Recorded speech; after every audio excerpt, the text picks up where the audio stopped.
Hello guys, Gunjan again. क्या आपने कभी आमले की ऐसी वाली रेसिपी खाई है?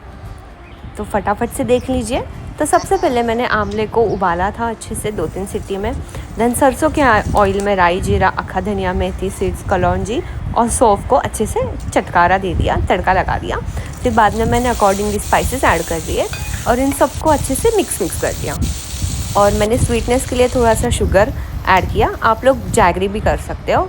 और ये रेडी है हमारा। इसे साइड डिश के जैसे आप खा सकते हो। ये ट्राई करना। बाय।